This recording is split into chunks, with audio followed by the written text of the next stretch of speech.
Hop, c'est parti. Donc bonjour à tous, merci de votre présence. Donc pour vous remettre un petit peu en contexte, donc c'est tenu il y a un mois un congrès européen à Bucarest, organisé par l'Asso européenne, par l'EHA. Donc c'est un congrès qui a lieu tous les 2 ans et qui réunit des familles, des scientifiques, des médecins, des chercheurs et des associations de toute l'Europe. Et en fait, on s'est dit avec l'association belge ici présente que, exactement comme on avait pu faire en mai dernier, que c'était intéressant de faire un retour en fait de ce qui se passe dans ce genre de congrès qui a quand même duré 4 jours, donc faire un retour condensé en français et en distanciel pour pouvoir en fait voilà, échanger et donner de l'information par rapport à ce genre de congrès. Donc sur toutes les personnes qui vont intervenir dans l'heure à venir, ce sont que des personnes qui étaient à ce fameux congrès et qui représentaient différents corps, et différents statuts, différents partis, disons. Donc que ce soit Gigi ou Inès ou moi pour représenter l'association française, que ce soit Olivier pour représenter l'association belge, que ce soit Éléonore Barbier pour représenter, elle est logopède, j'ai appris ce mot, donc orthophoniste en français. Et également docteur Zaïd Jibidi, qui est neurologue et qui parlera plus de la partie scientifique.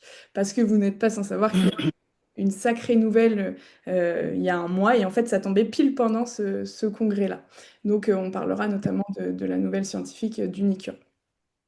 Comment ça va se dérouler sur l'heure à venir? Donc, comme vous avez pu voir, le programme va être assez condensé. Donc, pendant les 45 premières minutes, on va dérouler ce programme-là. Et à l'issue de ces 45 minutes, on laissera un temps de questions-réponses. Et donc, si vous avez des questions, surtout n'hésitez pas à les poser dans le chat.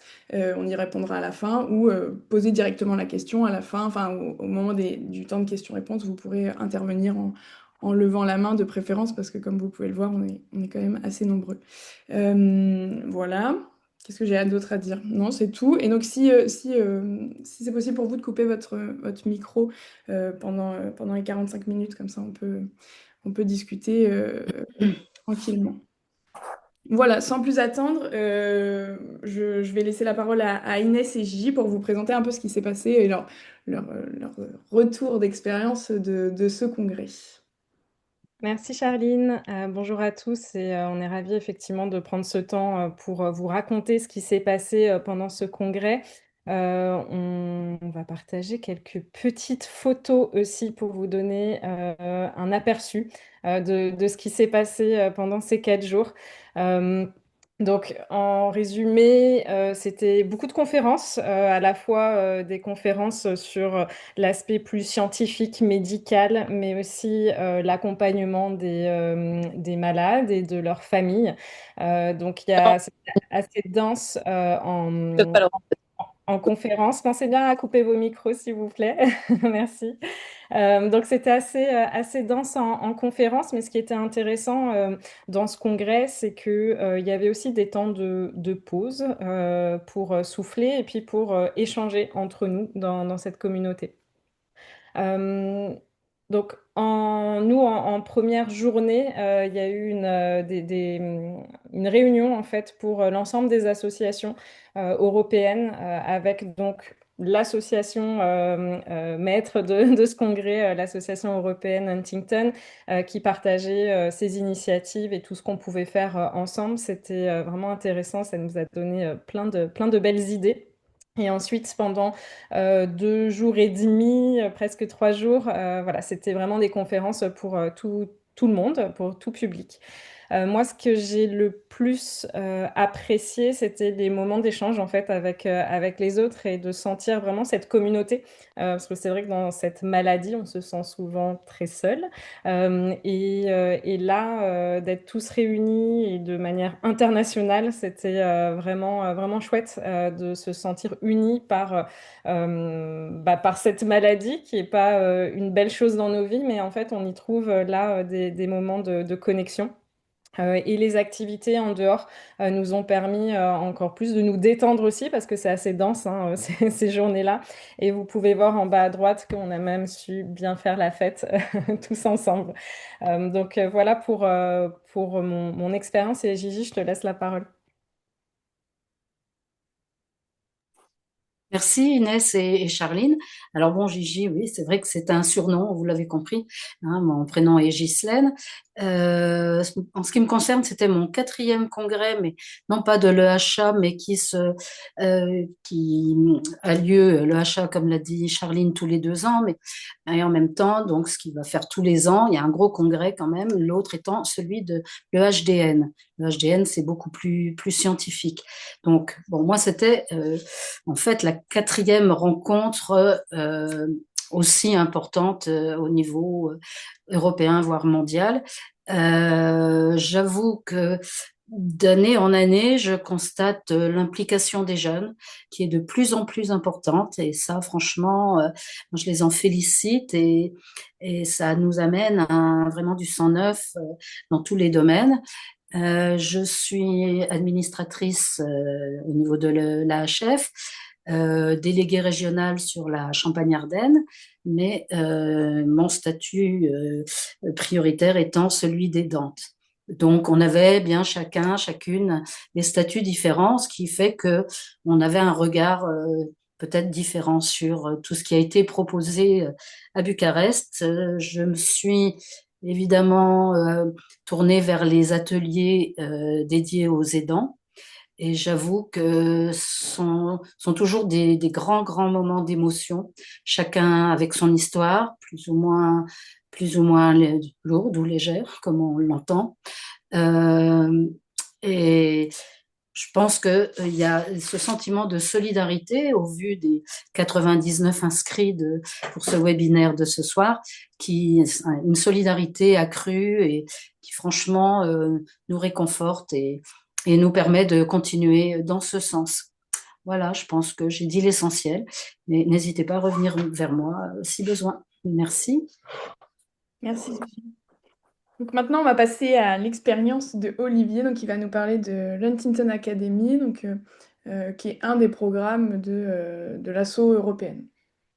Donc voilà, moi je m'appelle Olivier, je travaille pour la Ligue Huntington et je voudrais tout de suite reprendre Gigi qui s'est trompé sur le chiffre parce qu'on n'était pas 99, on était 99 hein, ce soir, donc c'est pas vraiment la même chose. Je vais vous présenter ici maintenant la Huntington Academy, qui est un projet qu'on a porté pendant 2 ans avec des associations qui sont les associations espagnoles, bulgares et en coupole, on avait aussi l'association européenne, le HA. Ce projet, il visait principalement à recueillir des témoignages de professionnels. J'avance un petit peu. Ici, des témoignages de professionnels. On a une trentaine de professionnels et de membres de famille, d'aidants proches qu'on a interviewés. Et grâce à tous ces témoignages-là, on a pu concocter des cours. On a 9 cours différents qui sont à disposition. La seule chose qu'il faut faire pour ça, c'est s'inscrire. Je vais vous montrer le site web. Donc quand vous allez sur Huntington Academy, si vous tapez ça dans Google, vous tournez dessus directement. Vous avez accès à 9 cours différents qui traitent des différentes thématiques afférentes ici à la maladie d'Huntington. Donc c'est assez large, ça parle de neurologie, de psychologie, d'orthophonie, de physiothérapie, et c'est des cours qui sont assez exhaustifs. On peut, par exemple, ici naviguer dans le cours de psychologie. Euh, c'est la petite vidéo d'introduction. Donc, les cours sont divisés en petits modules, en leçons, euh, et puis ensuite en sous-chapitres. Et à la fin de chaque leçon, on a aussi des quiz qui permettent de valider donc, les connaissances qu'on a apprises dans chacune des leçons. Comme je l'ai indiqué, donc c'était un projet qui a été développé par 4 associations au niveau européen. Donc les cours sont disponibles aussi en anglais, en espagnol et en bulgare. Et pour s'enregistrer, c'est gratuit. Donc il suffit d'aller sur la section Mon compte, vous enregistrez vos données. Ensuite, vous allez recevoir un mail de confirmation et vous avez accès aux cours. Euh, voilà, moi j'ai terminé ma petite présentation. Je vais laisser la main à la suite, je pense que c'est Eleanor qui reprend maintenant. C'est ça. Donc Éléonore, je vais redire le mot parce que j'adore, hein, elle est logopède. J'aime bien ça. Et donc il va nous parler de son expérience du congrès. Merci. Donc oui, donc voilà, je travaille comme logopède slash orthophoniste maintenant depuis 4 ans au sein d'une équipe pluridisciplinaire avec le docteur Gédédi dans un service de revalidation neurologique et donc dans lequel nous recevons des personnes atteintes de la maladie de Huntington. Et j'ai été sollicitée à la base par Olivier pour participer au projet de la Huntington Academy. Et c'est comme ça que de fil en aiguille, j'ai été invitée à participer au congrès Et les on a du européen mal à t'entendre, le réseau passe mal. Bucarest. Le réseau passe assez mal. Peut-être que tu peux activer ta Et caméra parce que alors, donc, j'ai été invitée donc, à participer en tant qu'oratrice pour faire un petit exposé sur la prise en charge orthophonique dans la maladie de Huntington. Et donc, au niveau de ma toute première, j'ai senti très bien. Ah mince, alors oui, attends. je me suis permise, Éléonore, de couper Ça va mieux comme ça? vidéo parce qu'on vous entend mieux, ouais. Oui, t'as bien fait. T'as bien fait. Ça passe mieux comme ça? Ah ouais, c'est mieux. Ok, parfait. Donc du coup, oui, voilà, je disais que j'avais été sollicitée par Olivier pour participer au projet de la Huntington Academy. Et c'est comme ça que de fil en aiguille, j'ai été invitée à participer au congrès à Bucarest. Et donc, en tant qu'oratrice, je me suis sentie très bien encadrée, tant en amont pour la préparation de mon intervention que sur place. C'était ma toute première expérience et donc j'étais assez impressionnée par toute cette organisation et j'ai eu affaire à des personnes très disponibles, bienveillantes, réactives, qui ont vraiment contribué à rendre cette expérience très agréable et confortable pour moi. Et ce qui m'a motivée à y prendre part, ça a été la curiosité de découvrir cette communauté que je ne soupçonnais pas et aussi l'envie d'en apprendre plus sur ce qui se fait ailleurs dans les différents pays au niveau des pratiques professionnelles et des encadrements proposés dans l'accompagnement des personnes atteintes par la maladie et de leurs proches. Et au niveau de mes impressions et de mes attentes, elles ont été vraiment dépassées à plusieurs niveaux. Déjà par l'accessibilité des contenus des diverses présentations, même celles qui abordaient des sujets assez scientifiques et qui auraient pu paraître plutôt opaques, notamment en ce qui concerne les essais cliniques. Et voilà, j'ai vraiment trouvé que c'était très, très abordable et très accessible pour tout le monde. Je m'attendais à un congrès, comme c'était mon tout premier congrès, à quelque chose de très, très scientifique, très médical, très... Et donc, voilà, à ce niveau-là, j'étais vraiment ravie. J'ai été aussi très agréablement surprise par la facilité avec laquelle il a été possible d'aborder les personnes entre les conférences et de se faire aborder pour faire connaissance, poser des questions, échanger sur nos expériences respectives, nos liens avec la maladie et les aspects pratico-pratiques relatifs aux organisations des différents systèmes de santé, la façon dont on prend en charge en fait cette maladie en fonction, oui, c'est ça, des différents pays, des différents systèmes, certains aspects culturels aussi sur certains points clés qui diffèrent un petit peu et qui était intéressant pour moi de pouvoir discuter avec d'autres personnes, d'autres professionnels et des personnes, des proches et des personnes atteintes. Et donc, c'est vraiment ce brassage au niveau entre professionnels et personnes touchées à différents niveaux. Moi, j'ai vraiment trouvé ça très, très porteur, en fait, et de se retrouver un peu tous au même niveau au sein de cette communauté, c'était très, très riche. Et j'ai été vraiment très touchée au niveau humain par la détermination, la résilience et les ressources mobilisées par ceux et celles qui ont participé à ce congrès en tant que proches ou personnes atteintes. Je ne m'attendais pas du tout à ça et pour moi, ça a été une grosse claque. Et je n'avais pas réalisé vraiment l'ampleur de cette communauté dont je ne soupçonnais vraiment pas l'existence. Et pour moi, ça a vraiment contribué à ramener de l'humain dans un environnement très médicalisé dans lequel j'interviens. Et c'est vraiment pour moi une clé vraiment importante pour nos interventions et nos accompagnements dans ce domaine. Voilà. Trop bien. Merci beaucoup pour ce retour. Super. Eh bien, maintenant, place... Pardon, je vais te couper. Non. Place au docteur Gélidi pour nous présenter l'aspect scientifique avec notamment la nouvelle d'Unicure. Bonjour à toutes et à tous. Merci à la Ligue Huntington française et belge francophone, parce qu'il y en a deux, en Belgique rien n'est simple, de m'avoir invité ce soir. Je vais essayer de vous partager quelques actualités thérapeutiques. Ce n'est pas simple de faire simple, parce que évidemment il y a beaucoup de détails. Et on va essayer de s'en sortir sans que vous ayez la migraine à la fin de l'exposé. Alors, est-ce que tout le monde voit bien les dias? Oui, parfait. Alors, euh, donc, je vais vous faire grâce de l'introduction et de la physiopathologie de la maladie. Je vais partir du principe que vous la connaissez. De toute façon, pour chaque traitement, je rappellerai deux, trois points théoriques s'ils sont importants. Alors, pourquoi est-ce que c'est intéressant la maladie de Huntington pour faire de la recherche et particulièrement de la thérapie génique?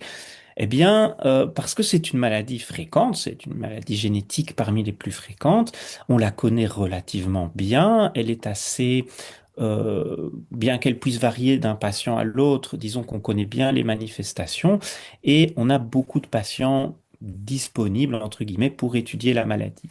La maladie, ben, on connaît la mutation génétique, c'est une bonne chose aussi. Le testing est simple, il est rapide, il est fiable, et donc on peut très facilement avoir un diagnostic de certitude au niveau moléculaire. Donc ça aussi, c'est un bon point. Le modèle est assez simple puisqu'il y a une mutation, c'est une mutation autosomique dominante, une pénétrance complète, bref, pas trop compliqué. Et on a montré chez l'animal, notamment chez la souris, que réduire le taux de huntingtin, y compris la huntingtin sauvage, bah, n'était pas trop problématique. En tout cas, les souris ne mouraient pas. Donc, c'était déjà une bonne chose. Donc, de là, on peut se dire, bah, finalement, ça va être relativement facile de faire une thérapie génique avec tout ça. Malheureusement, il y a aussi évidemment des écueils. Le nombre de triplets, ben, c'est pas le même pour tout le monde et le nombre de triplets varie considérablement, hein. Certains patients ont 39 triplets, d'autres en ont 40, 45, 60, 65. Il y a même des personnes qui ont plus de 120 triplets, ce qui est évidemment énorme et qui est un challenge au niveau du développement de certains outils thérapeutiques. On y reviendra. En plus de ça, l'autre problème, c'est que le nombre de triplets qu'on mesure classiquement quand on fait le diagnostic, c'est-à-dire le nombre de triplets sanguins, donc on prend l'ADN des globules blancs qui se trouvent dans le sang, il est assez stable au cours de la vie et au cours de la maladie. Et c'est avec celui-là qu'on fait le diagnostic. Malheureusement, on s'est rendu compte que le nombre de triplets au niveau du cerveau et particulièrement des noyaux gris centraux était beaucoup plus important, parfois au moins deux, trois fois plus, parfois davantage. Euh, et donc, ça pose problème aussi, puisque on va peut-être essayer de créer un outil thérapeutique sur une base qui n'est peut-être pas la réalité au niveau moléculaire du neurone. Ensuite, ben, les humains ne sont pas des souris qui vivent dans un laboratoire contrôlé avec des conditions de vie extrêmement reproductibles, un génome simple et une physiologie qui est étudiée au microscope pendant toute leur brève existence. Les humains vivent longtemps. Ils ont le temps de voir leur physiologie altérée par le vieillissement, mais aussi par leur environnement, leur hygiène de vie, et ils ont un grand nombre de variabilités au sein de leur génome qui ont une influence sur le décours de la maladie. On n'oublie pas que l'hygiène de vie peut largement influencer l'âge d'apparition des premiers symptômes et la cinétique d'évolution de la maladie. Ensuite, la maladie chez les humains, en général, c'est une maladie du cerveau. Et donc, il faut aller mettre le médicament, ou la thérapie à l'intérieur du cerveau. Et le cerveau, il est bien protégé. Il a plusieurs enveloppes, il a une barrière hémato-encéphalique qui limite la disponibilité des médicaments. Et ensuite, il y a une différence de taille entre le cerveau des humains et le cerveau des rongeurs qui est beaucoup plus petit. Vous faites une petite injection dans le tronc cérébral d'une souris, ben, il n'y a que quelques millimètres à faire que pour que la substance ait diffusé dans l'ensemble de l'encéphale de la bestiole. Chez l'humain, ben, le cerveau fait quand même plusieurs dizaines de centimètres. Et donc, c'est beaucoup d'un volume beaucoup plus important et c'est beaucoup plus complexe. Alors, qu'est-ce qu'on a dans le pipeline? On a plein de trucs. On a plein de trucs. Alors, on va peut-être commencer par les sujets les plus chauds, en tout cas, on fait beaucoup parler d'eux hein, dans le domaine de la thérapie génique et plus précisément du gene silencing, donc le fait d'aller couper la transcription du gène de la huntingtin. Et le banger, c'est Unicure, hein, c'est eux qui ont annoncé leurs résultats très encourageants à la fin du mois d'août, je pense. Hein, c'était donc en réalité, ce qu'ils ont fait, c'est que ils ont conçu un outil de thérapie génique sur base d'un vecteur viral. Donc comment est-ce qu'ils font? Ils vont modifier un virus pour remplacer une partie du matériel génétique du virus par un matériel génétique intéressant. Donc vous savez que le mode de fonctionnement du virus, c'est d'intégrer les cellules humaines et de remplacer, d'intégrer leur ADN ou leur ARN ici euh, à la machinerie cellulaire humaine pour que la cellule humaine produise des particules virales en continu. C'est comme ça que les virus fonctionnent. Ils ont besoin de la machinerie cellulaire pour se répliquer.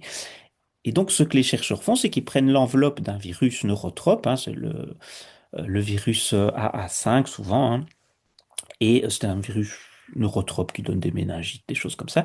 On enlève son matériel génétique et on va le remplacer par quelque chose d'intéressant. Et le virus est alors injecté dans le système nerveux. Il est injecté directement dans les noyaux gris centraux par une série de 6 injections.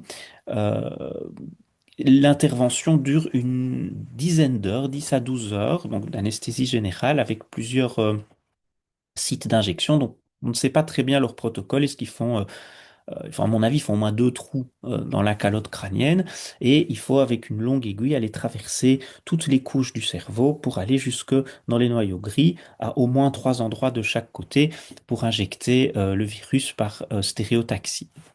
Là, leur modélisation dit que le virus va se diffuser dans le reste du striatum. Et ce qui est attendu, c'est que le virus va va s'intégrer à l'ADN humain et va fabriquer euh, un petit segment d'ARN qui va venir interférer avec la transcription du gène de la huntingtin et donc qui va bloquer la fabrication de huntingtin. C'est le même principe que les oligonucléotides antisense, les fameux ASO qu'avait développé notamment Ionis Roche dans leur essai précédent avec le tominersen. Euh, Sauf que pour le tominersen, il fallait régulièrement faire des ponctions lombaires pour aller injecter l'oligonucléotide antisense dans le cerveau. Ici, le virus, on le met une fois pour toutes et pendant toute la vie du patient, il va fabriquer l'oligonucléotide antisense. Donc c'est exactement le même principe conceptuellement que l'étude d'Ionis Roche, c'est-à-dire qu'on va euh, bloquer la transcription, la fabrication de toute forme de Huntington dans le cerveau des patients, donc que ce soit la bonne ou la mauvaise. Alors eux, ils ont étudié 26 patients pendant 36 mois. Il y a eu un premier bras de 12 mois, c'était des tout petits groupes, et c'était des groupes de 6 avec certains une petite une dose plus importante. Et puis, ils ont mis tout le monde sous la dose la plus importante, mais pour les deux derniers tiers de l'étude, c'était en open label, c'est-à-dire que les patients savaient ce qu'ils recevaient, donc c'était pas en double aveugle. Et ce qu'ils ont observé, ça c'était le principe de fonctionnement du virus, ce qu'ils ont observé, et ça ils étaient assez contents, c'est que les patients, donc vous voyez ici en mauve les patients avec la petite dose et en turquoise les patients avec la grosse dose, eh bien ils ont perdu, si vous voulez, moins de points de score sur un score composite qu'on appelle le CUHDRS. En fait, c'est un ensemble d'échelles cliniques qui sont pondérées arbitrairement. Donc c'est plusieurs scores. Il y a un score moteur, un score neuropsychologique, un score de fonctionnement quotidien. Et on sait qu'au fil de la maladie, ce score diminue. Et ils ont montré que bah, les personnes qui avaient pas le traitement, bah, ils perdaient en moyenne après 2 ans 1 point sur cette échelle-là, et les personnes avec la dose faible perdaient un demi-point, et ceux avec la dose la plus forte, bah, ils perdaient presque rien du tout. Donc c'est là le fameux moins 80% d'évolution de la maladie. Donc il faut bien comprendre que ce n'est pas des symptômes qui ont disparu, c'est des symptômes qui ne sont pas apparus ou qui ne se sont pas aggravés. Le problème, c'est déjà quand on regarde les sous-scores, ben, on voit que quand on regarde les sous-scores, ben, c'est quand même un petit peu moins clair. On regarde par exemple ici le total motor score, donc le score moteur total. Ben, on voit que les personnes avec la dose la plus faible, ben, ils perdent quand même beaucoup de points, que les patients qui ne prennent rien du tout, ils sont entre les deux, et que ceux avec la dose la plus importante, ben, c'est ceux qui ont le meilleur, enfin l'évolution la moins mauvaise. Donc c'est un petit peu plus flou. Quand on regarde ici le Total Functioning Score, bah, on voit que la différence est beaucoup moins évidente, puisque ceux avec la haute dose et ceux avec qui n'ont rien du tout, bah, en fait, ils sont à peu près au même niveau. Et c'est pareil ici pour le SDMT, qui est une, euh, un score de fluidité, de vitesse de traitement de l'information. Donc, en fait, c'est pas si clair que ça. Et ce qu'on peut reprocher à l'étude ici, c'est qu'en fait, il n'y a pas de groupe contrôle. En fait, ils ont étudié leur groupe de patients par rapport à ce qu'ils pensent être l'évolution attendue sur base d'études telles que Enroll HD, etc., de données agrégées de patients. Et donc, il n'y a pas vraiment eu d'évolution naturelle d'une maladie, puisque ils ont comparé leurs données à des données théoriques. Et, euh, et donc, ben, finalement, c'est un point d'interrogation. En plus, les groupes qu'ils ont pris étaient très petits. Et donc, pour faire utiliser des lois statistiques qu'on appelle la loi des grands nombres, il faut au moins 15 patients dans chaque bras de l'étude, et ce n'était pas tout à fait le cas ici. Euh, Quels autres points de caution est-ce qu'on peut avoir? Ben, d'abord, le protocole, il est extrêmement long, abominablement coûteux, parce que fabriquer un virus, le conserver, le transporter, le manipuler, l'injecter dans le cerveau de quelqu'un, ben, ça coûte des millions d'euros par patient. Donc, il faut voir comment la sécurité sociale va pouvoir prendre ça en charge. Et ensuite, ça reste un vecteur viral, même s'il a été manipulé, à telle enseigne que dans le protocole de Unicure, les patients sont placés sous immunosuppresseurs, et c'est pas des anti-inflammatoires, hein, on parle quand même de rituximab, de sirolimus, de dexaméthasone. Ce sont des traitements lourds qu'on donne à des personnes qui reçoivent des greffes d'organes ou des choses comme ça, qui sont à même d'affaiblir leur immunité. Et donc, ça peut représenter aussi un risque. On ne connaît pas le protocole exact, il n'a pas été communiqué, mais ça peut être problématique pour des personnes dont on va aller manipuler le cerveau, et ensuite qui pourraient développer des problèmes plus tard. Euh, Ensuite, on n'a pas non plus énormément d'informations sur quels patients étaient sélectionnés, sur quelle base. Euh, on sait qu'ils avaient pris des patients avec en moyenne, je pense, 44 triplets. Mais le truc aussi, c'est que voilà, c'était des petits groupes. La deuxième moitié de l'étude était quand même en open label, donc au niveau comment est-ce que je vais dire, de la solidité statistique des données, de la solidité conceptuelle, c'est un petit peu faible. Et ensuite, mais on ne sait pas très bien comment le vecteur viral va diffuser dans le reste du cerveau. On sait que chez l'animal, bah, c'est le cas parce que bah, on peut sacrifier la souris après l'injection et on peut voir que le virus a diffusé, mais un cerveau de souris, ça fait maximum un demi-centimètre. Un cerveau humain, c'est beaucoup plus grand. Quelle va être la diffusion du virus? Ensuite, certaines personnes ont une immunité acquise contre ces virus. Est-ce que le traitement va être applicable à tout le monde? Ça, on ne sait pas. Est-ce que le virus va persister? Est-ce qu'il va peut-être créer des problèmes d'inflammation chronique ou amener d'autres symptômes? On ne sait pas non plus, hein. On parle beaucoup de phénomènes de persistance virale avec le Covid long, etc. Donc c'est quelque chose qu'il faut tenir en compte. Et ensuite, au niveau du concept même du traitement, ben, c'est exactement le même mécanisme que le tominersen qui avait dû être arrêté parce que ben, c'était pas très encourageant. Ici, c'est des doses beaucoup plus faibles qui ont été administrées et les effets à long terme du rapport et comment est-ce que le rapport entre la protéine mutée et la protéine naturelle évolue avec ce traitement-là, on ne sait pas non plus. Or, on sait que le rapport entre la huntingtin normale et la huntingtin mutée est un des facteurs les plus déterminants pour le caractère toxique de la protéine. Donc, il y a beaucoup de choses qu'on ne sait pas encore.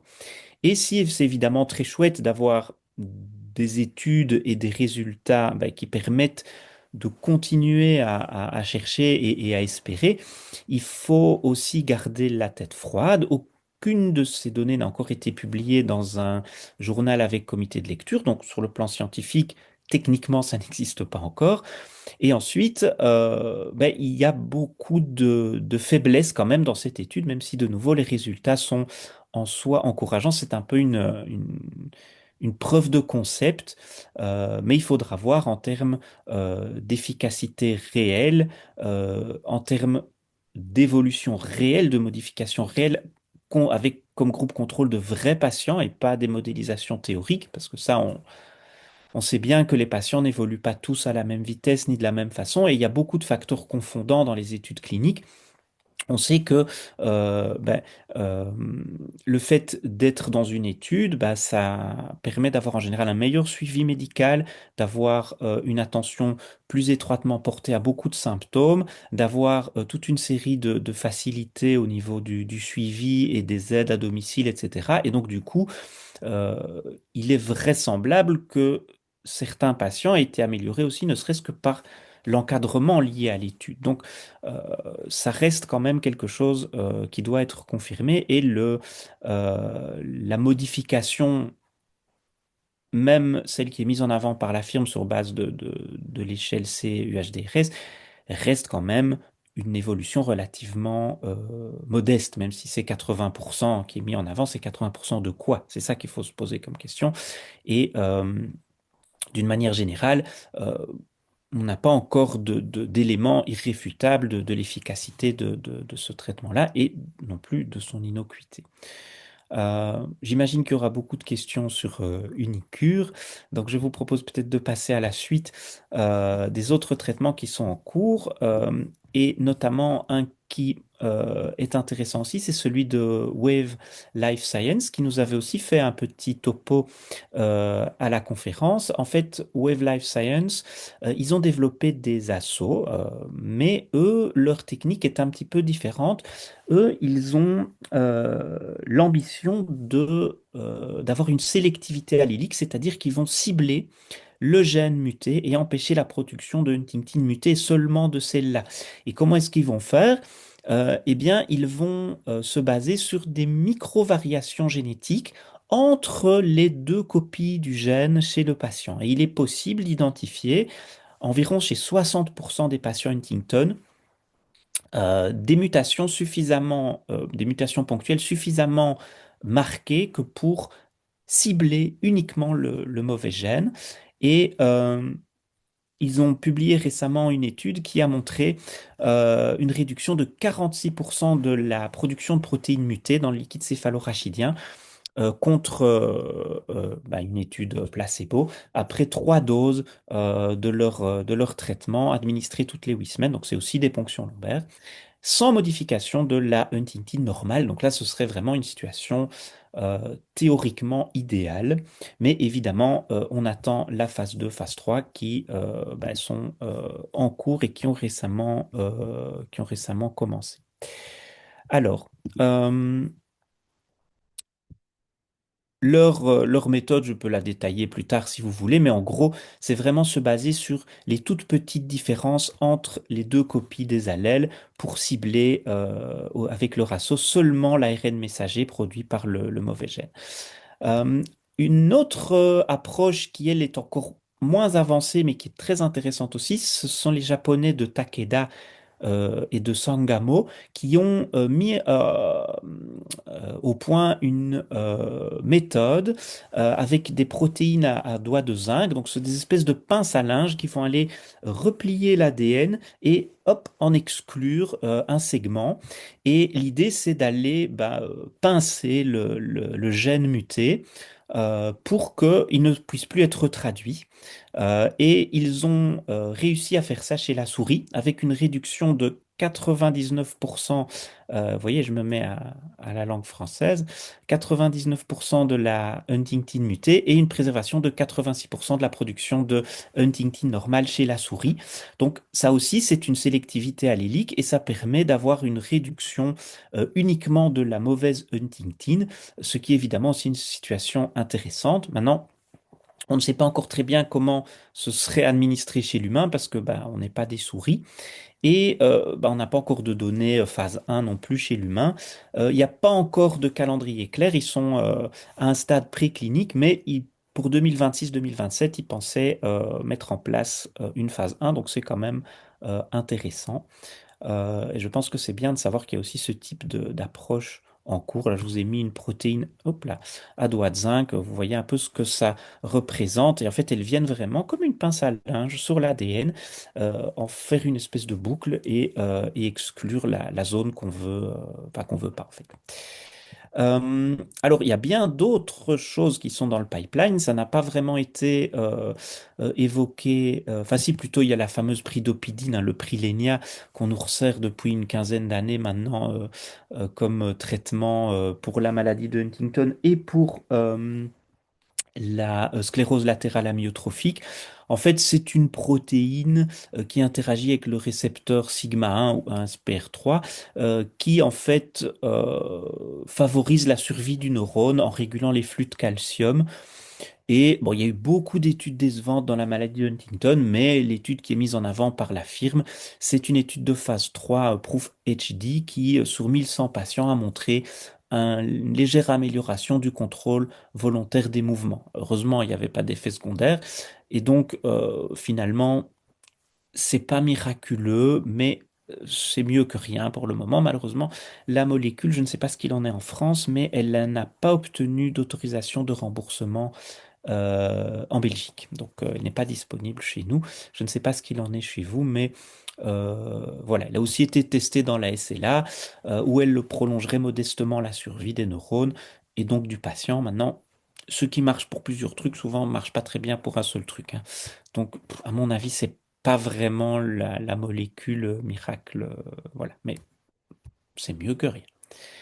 Euh, alors, il y a d'autres approches qui sont encore un petit peu plus... on va pas tout détailler ici, ne vous tracassez pas, mais il y a des recherches en cours sur des protéines de signalisation cellulaire qui n'agissent pas directement sur l'ADN, mais qui agissent sur les facteurs de transcription génétique. C'est-à-dire comment est-ce que la cellule va se dire, ah, il faudrait qu'on fasse plus ou moins de Huntington en fonction de ses besoins métaboliques et agir sur ces voies métaboliques-là pour modifier la sécrétion, enfin, la production et la transcription du gène de la Huntington.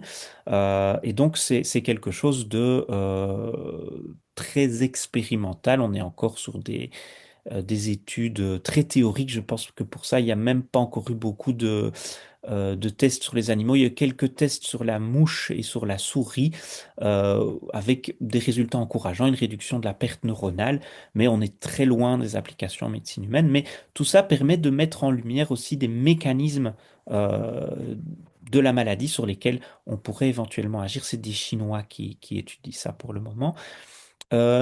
Une autre approche, c'est une approche qui vise l'inflammation, donc à réduire l'inflammation dans le système nerveux. Au départ, c'est un médicament qui est développé contre le syndrome de Guillain-Barré.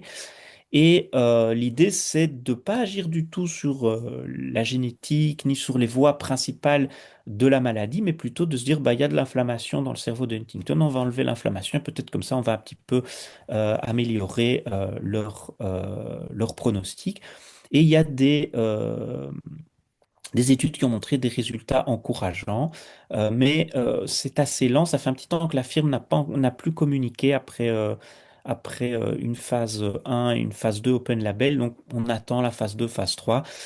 S'ils en font une, ça dépend peut-être un peu de leur business plan aussi, mais je trouvais le mécanisme original.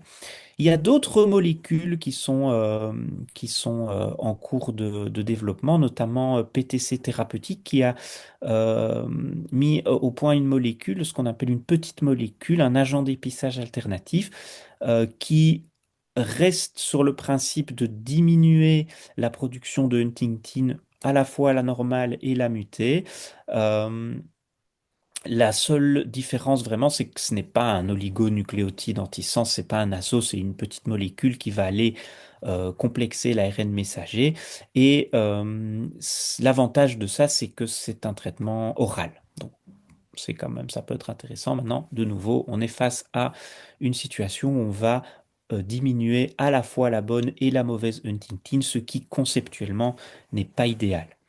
Euh, il y a aussi une autre molécule qui est aussi développée par Takeda et Skyhawk. C'est une molécule intéressante puisque elle va cibler le gène de la huntingtin, mais surtout la huntingtin mutée. Et ils n'ont pas publié encore beaucoup de données de mécanismes, mais leur molécule aurait aussi un autre moyen d'action intéressant qui serait d'intervenir sur les protéines de réparation de l'ADN et donc de limiter les phénomènes d'expansion somatique qui sont, on pense, un des facteurs principaux d'évolution et d'aggravation de la maladie et de transition entre les porteurs asymptomatiques et les phases symptomatiques. Ils ont une phase 2, phase 3 en cours, donc moi je me réjouis quand même de voir un petit peu les résultats parce que c'est une des seules molécules sur le marché, je pense même que c'est la seule aussi avancée qui a une action sur les mécanismes d'instabilité somatique qui sont pour moi une piste thérapeutique très intéressante dans la maladie de Huntington. Ensuite, il y a des trucs qui ont été arrêtés, ça je ne vous en parle pas.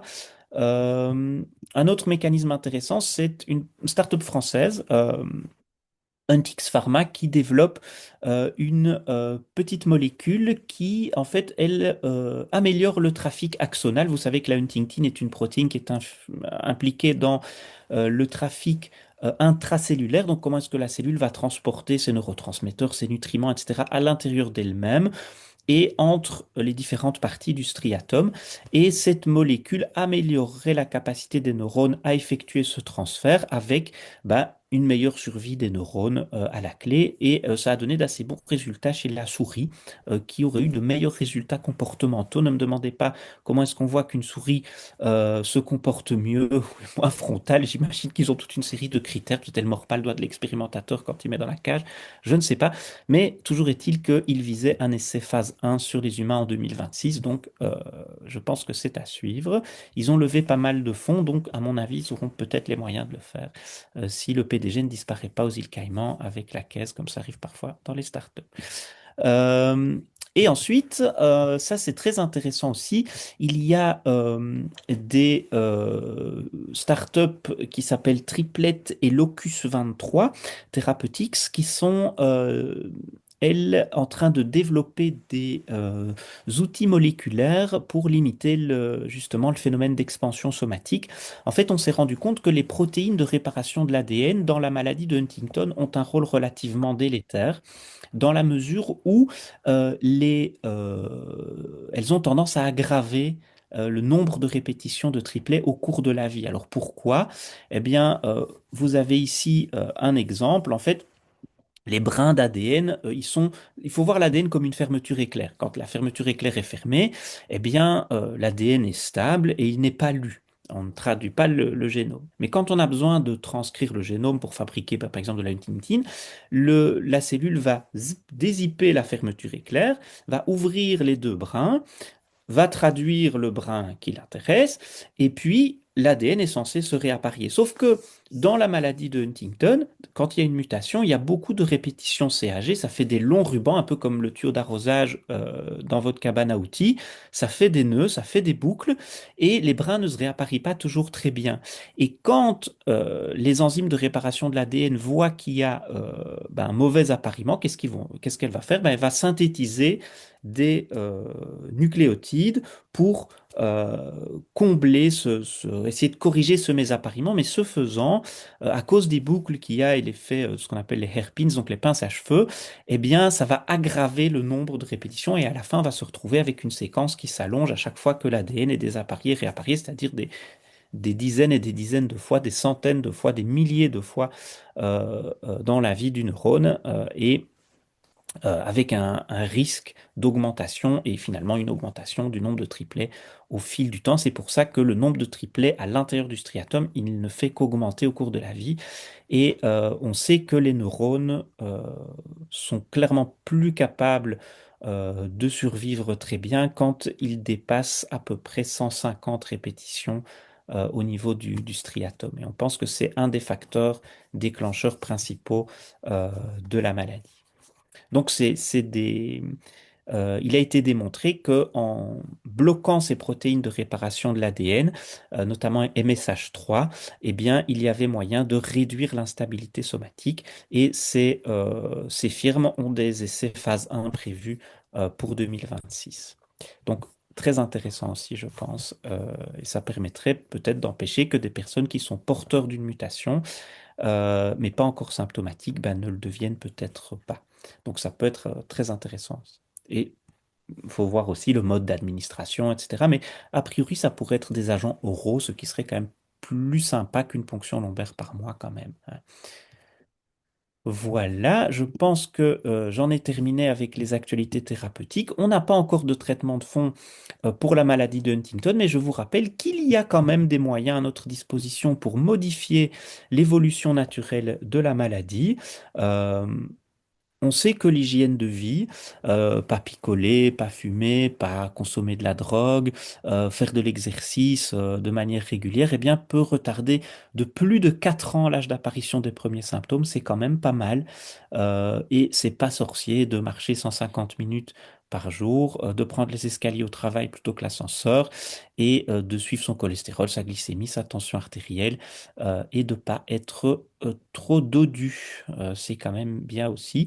Et alors, ça, c'est petit clin d'œil du Méditerranéen que je suis, manger épicé, et particulièrement le poivre et la capsaïcine ont un effet anti-inflammatoire et vraisemblablement aussi neuroprotecteur. Voilà, je vous écoute pour les questions s'il y en a. Merci beaucoup, Zaïd. Si tu veux enlever ton partage, comme ça, on se verra tous. Oui, maîtresse. Voilà. Merci beaucoup. Anne-Marie. N'hésitez pas, si vous voulez pas prendre la parole en live, d'écrire votre message. On regarde les messages aussi. Moi, j'ai une question parce que moi j'ai réalisé des études cliniques toute ma vie, c'était mon métier. Euh, les phases, enfin les études cliniques, elles sont envisagées en Europe ou uniquement aux États-Unis? Alors, il y a des études qui sont envisagées en Europe, hein, Hum, notamment celle de la start-up française dont j'ai parlé, mhm. euh, mais c'est sûr qu'il y en a un certain nombre qui sont plutôt envisagées aux États-Unis, au Japon, hein, notamment Ouais, celle de Takeda. Takeda Sangamo. Donc, oui, je pense il y aura des choses en Europe, mais on n'a pas vraiment de... Bah, il y a Unicure qui est quand même en Suisse, donc c'est intéressant.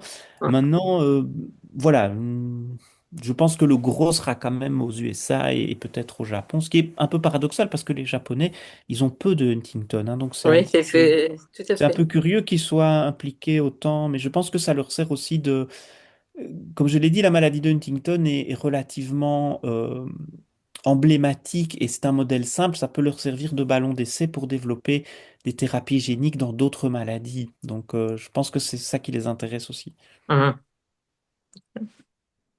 Merci. Il y a Madame Dumoulin qui a levé la main, si vous voulez. Oui, je ne sais pas si vous m'entendez. Si, si. Oui, Oui, hein.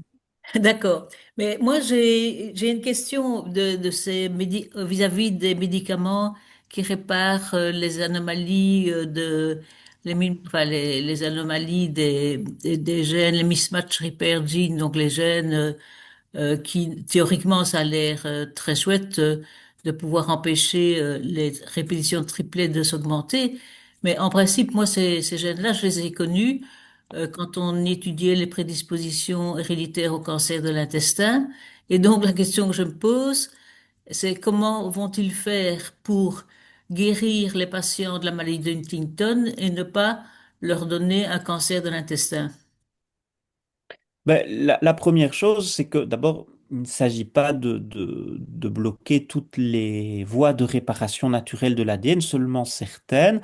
Maintenant, l'idée aussi, j'imagine, maintenant je ne suis pas dans le secret des dieux non plus, mais on peut imaginer qu'ils y ont réfléchi et que, ils vont essayer de limiter cet effet-là, peut-être au striatum ou aux parties du cerveau qui sont les plus touchées dans la maladie de Huntington. Si vous injectez euh, quelque chose en intratécal, a priori, il y a peu de chances que ça ait affecté le tube digestif ou je sais pas moi, la thyroïde, les poumons.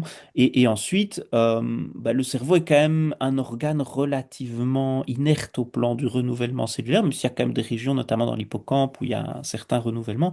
Et donc, le risque de développer une tumeur cérébrale sur cette base-là, voilà, il est théorique, mais j'imagine que ça fera partie de ce qui sera étudié. Maintenant, chez les animaux de laboratoire, quand ils l'ont testé, maintenant, c'est sur une vie de souris, hein, donc on sait que les rongeurs ont quand même une vie beaucoup plus courte et donc que les animaux sont moins susceptibles d'être victimes de ces phénomènes de cancérisation.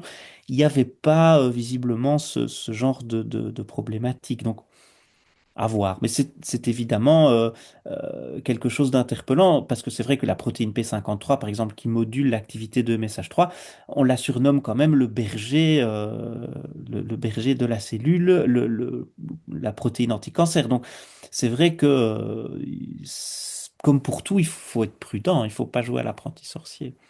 Oui, Mais mais c'est intéressant de voir comment les mécanismes qui oui. sont censés réparer l'ADN, en fait, le détériorent et que, bah, en le réparant moins, peut-être que c'est un peu comme cette dame qui avait repeint le Christ dans une église là en Espagne et qui avait fait un truc horrible. Voilà. Euh, je pense que peut-être en dosant bien, puis l'idée n'est peut-être pas non plus complètement de stopper l'activité de cette protéine, peut-être simplement de la moduler un peu à la baisse. Je ne sais pas très bien ce qui sera concrètement. Oui, parce que P53, vous avez vu, c'est le, le- les fécondations in vitro qui ont eu lieu chez les couples qui voulaient avoir des enfants et qui ont eu un donneur danois qui a eu beaucoup trop, enfin, qui a donné trop d'enfants et plus que ce qui était autorisé par la loi. Il y a eu plein de cancers. Ben oui, chez des Ouais, enfants. ouais. Tout à fait. Ouais, Donc, ouais. c'est ça. Je trouve l'idée très intéressante, mais en principe, ces gènes-là, quand ils ne fonctionnent pas, ça donne des cancers. Ici, c'est juste l'inverse. Quand ça fonctionne trop, ça va donner, ça fait des bêtises pour la répétition des triplets. Mais enfin bon, J'imagine que la situation idéale serait de moduler à la baisse l'activité dans des régions bien précises du système nerveux. Ce sera peut-être possible. c'est ce qu'ils ont fait chez les souris. Je n'ai pas Je lu, ne hein. je ne sais pas exactement parce qu'ils n'ont pas vraiment donné ils n'ont pas Le donné toute truc. leur recette évidemment, hein. Mais je pense pas qu'il l'ait fait. Ou peut-être c'était une injection intracérébrale. Je ne sais pas. Ils n'ont pas été très. Ils sont encore assez peu Oui, j'ai pas vu non prolixes, hein. plus. Ils sont assez peu prolixes.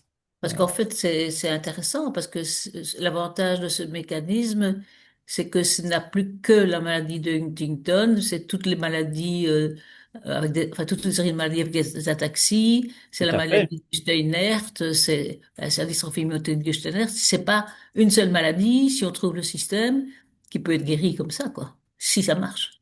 Ah oui, tout à fait, ça ouvrirait la voie à toute une série d'autres applications très intéressantes, hein, même la taxi de Friedreich, etc. Tout à fait, oui, oui, bien sûr. Il y a beaucoup de SCA aussi qui ont des expansions triplées. La, la maladie, l'atrophie DR. dentatoro-rubro-pallidoluysienne, la DRPLA.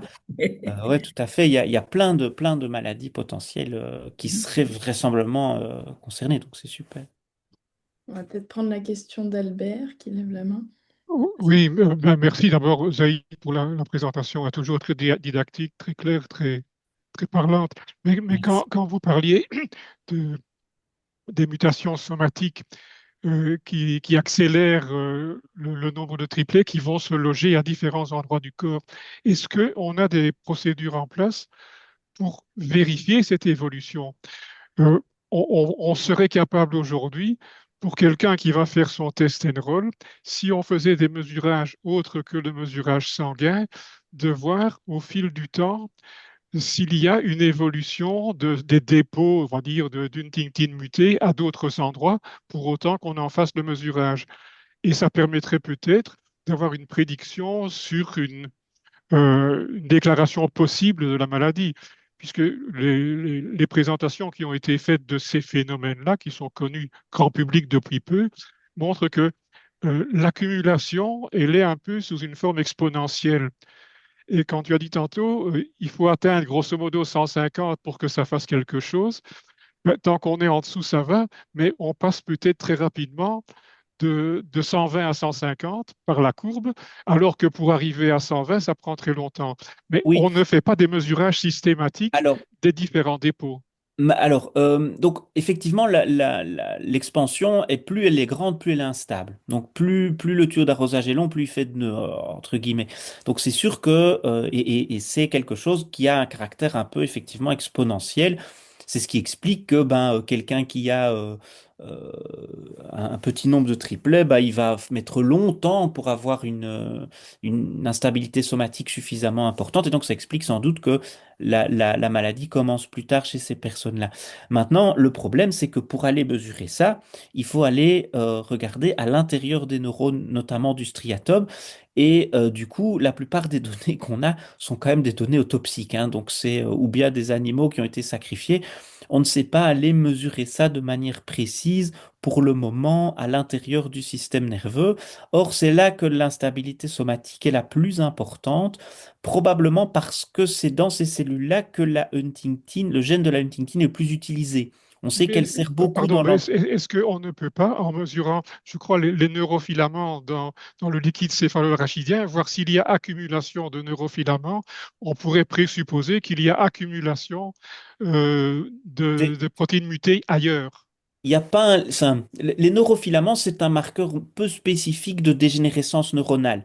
Et alors, c'est vrai que le taux, en plus, le taux n'est pas stable au cours du temps et ça dépend un petit peu de la neurodégénérescence. Mais il n'y a pas, à mon sens, et actuellement, une corrélation claire qui a été établie entre la quantité de neurofilaments mesurés à un temps T et on va dire, le nombre de triplets moyens dans le striatum. Ça, en tout cas, ça n'a pas été étudié en tant que tel et ces données-là sont malheureusement pas disponibles. Et on ne sait pas aller dans un organe plus accessible. On se dit, oh, on va faire une biopsie de peau. Parce qu'en fait, dans la peau, à l'âge adulte, la huntingtin est très peu utilisée, donc le gène sans doute très peu transcrit. Et donc, probablement que le nombre de triplets reste à peu près le même aussi à cet endroit-là. Donc, c'est compliqué d'avoir accès à ces données qui sont pourtant cruciales. Mais je pense qu'en réalité, bon, moi, comme je suis plus toute jeune, j'ai parfois eu des patients que j'ai suivis pendant de nombreuses années et j'ai parfois demandé, est-ce que vous êtes d'accord qu'on refasse un prélèvement à titre scientifique? Et manifestement, dans le sang, il n'y a pratiquement pas de changement dans le nombre de répétitions de triplets. Par contre, ce qu'on sait, c'est qu'au niveau des spermatozoïdes, il y a une évolution très importante de la répétition du nombre de triplets. Et je crois que le Enroll, je dirais 2027, vraisemblablement, il y aura des projets de voir comment est l'évolution de répétition de nombre de triplets dans les spermatozoïdes chez les gens qui sont d'accord, quoi. Évidemment, chez les femmes, c'est un peu compliqué, mais disons que c'est très différent, par exemple, dans la maladie de Steinert, où là, très clairement, d'emblée, on a vu directement que la répétition, je dirais, des lettres, des triplets était, je dirais, très très différent d'un tissu à l'autre. Moi, à l'époque, j'ai même eu une volontaire qui avait dit, faites-moi une biopsie musculaire, et sa biopsie musculaire avait 4 fois plus que dans le sang. Elle a fait eu un problème thyroïdien et dans son goitre, il y avait aussi, c'était énorme le nombre de répétitions de triplets. Donc, il y a manifestement certaines maladies où c'est multifocal, je dirais. C'est dans tous les tissus du corps et c'est connu depuis très longtemps, enfin assez longtemps. Tandis que dans la maladie de Huntington, il n'y a pas grand-chose qui est rapporté. C'est Bon, pratiquement que le système nerveux, et dans le système ouais. nerveux, pratiquement que le striatum, hein, Mhm. où il y a une telle variabilité. Maintenant, le problème parce que vous parlez des spermatozoïdes, le problème dans les spermatozoïdes, c'est que il y a aussi les phénomènes d'anticipation, et on sait que le nombre de triplets, il augmente au fil des divisions des spermatozoïdes, enfin et donc comment est-ce que je vais dire, parce que les cellules, enfin les gonades, ont des divisions cellulaires spéciales, hein. Ils ont avec enfin entre guillemets une cellule souche, ils font 4 gonades, ce qui n'est pas vraiment non plus les conditions de division ni d'utilisation de l'ADN des cellules somatiques, on va dire. Donc c'est c'est compliqué. C'est Ouais. compliqué d'avoir accès à ces données-là vraiment au niveau du système nerveux, quoi. Mais quand même, je dirais d'autres, je dirais, c'est assez connu que dans le nombre de répétitions, par exemple, certains de ces gènes, c'est des gènes qui prédisposent au cancer de l'intestin, et on sait que les cellules intestinales, ça se multiplie énormément aussi au courant de la vie. Or, il n'y a pas de problème, je dirais, au niveau intestinal chez les patients qui C'est ont vrai. une maladie de Huntington. Donc, c'est pas que, enfin, je n'ai pas l'explication, mais c'est assez typique de chaque maladie, je dirais, me semble-t-il. Mais la particularité de la Huntington au niveau du système nerveux par rapport à son métabolisme intestinal ou dans les gonades, je pense que c'est son interaction avec d'autres groupes protéiques. Donc peut-être ça joue aussi dans des facteurs de régulation transcriptionnelle, etc. Peut-être il y a des mécanismes à ce niveau-là. Mais effectivement, c'est encore assez mystérieux. Est-ce qu'il y a une dernière question de quelqu'un d'autre avant qu'on conclue?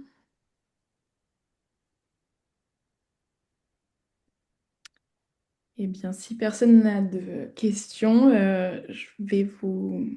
Ah non, c'est Olivier qui envoie un message.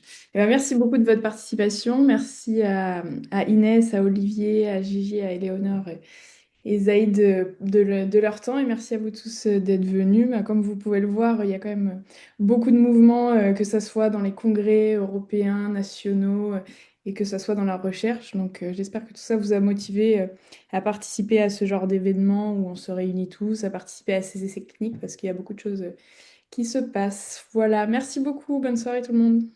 Merci Merci à beaucoup. Merci à tous. Au revoir. Merci. Merci. Merci beaucoup, Merci c'était beaucoup. très Au revoir. intéressant. Bonne soirée. Ils étaient très Merci à clairs. vous, très intéressant.